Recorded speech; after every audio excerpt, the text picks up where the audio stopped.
atasimama vile mnasema atasimama na ataanguka. Kalonzo atasimama pia yeye ataanguka. Kwanza ataanguka vibaya. Umesikia? Matiang'i pia na kwanza kando na Waluya wachache kusema Sifuna. Ni kabila gani ingine naimba Sifuna? Kenya. Hakuna. Ni hao wale wachache.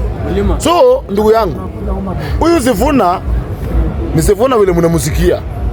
Na bila sisi Sifuna angekuwa kitu kwa sababu mlimkataa kwa Bungoma. Sisi tulimleta hapa akakuwa mtu. Siasa ya Kenya ni sisi tunapanga. Nao watu wamelema wanapanga pande ile nyingine. Unasikia? Unasikia sasa kila mtu anapigana mnataka kiti. Mnataka kiti kila mtu. Sisi bado hatutaki. Sisi tunataka tu power. Hata tujui ni power gani lakini tunataka power. Power ni kiti. Unasikia?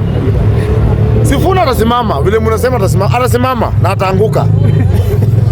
Kalonzo atasimama pia yeye ataanguka. Kwanza ataanguka vibaya.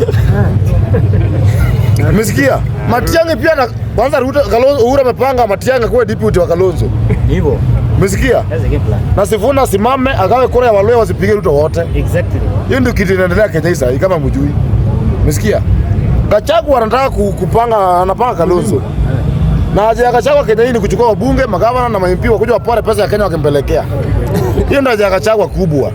Si ulisikia akisema anataka kama Raila? Aliambia hata wacha miaka 50. Gachagua hata zaliwe tena anaanza kuwa Gachagua akiwa mtoto. Hakuna sigarafika nusu ya Raila. Umesikia? So Sifuna sio mbaya vile mnasema Sifuna mbaya. Shida ni nyinyi. Wewe ni Mluya. Hata kama utaki Sifuna, usimpinge. Jua tu kwa roho yako Sifuna simtake lakini simpi. Tuko na game hapa mbele. Unajua nyinyi bado muelewi nini inaendelea. Haja ya Wakikuyu na Wajaluo ni ku make sure kabila zote Kenya hii siungane. Umesikia? Waluya wapigane hivyo. Wakamba the same. Hao wengine the same. Ndio kwa maana nasikia Wakikuyu wakisema Wajaluo ni wajinga sana.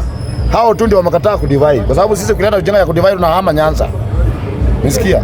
So Mluya hii kiti kuna possibility ya kuja Western.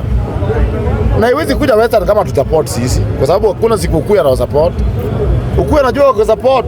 Ninyi muwin na mko wengi kuliko Ukuyu. Ndugu yangu hakuna siku mtawahi Ukuyu atawahi na kiti tena. Kwa sababu ile mtu mwenye anajua asali ni tamu, ni ile tu atakaye kutoa nyuki ndio achuna asali na kopa nyuki na mdunga ni Mluya. Umesikia? Sisi Wajaluo tumejaribu tumeshindwa. Ni Waluya tu wamebaki. Tunawasupport by force mpende msipende, lakini sio kwa Sifuna. Tunataka tuende na hao wakale pia waende 35 na Wakikuyu watu watokizo kabila ngapi? Wakae kando na siasa. Wakale tutawaambia kama sio sisi mlikuwa mnaolewa na milima. Hebu turudi hapo kwa Mluya. Sisi hatutaki. Masaa imeisha. Lakini mkingoja tujipange, mtakaa namba 5. Wacha 4. Sasa imeisha. Na wewe Ukuyu nyamaza, siasa uende pia Githurai bwana. Mlikuwa mnaambia tunapewa kelele hapo ngine.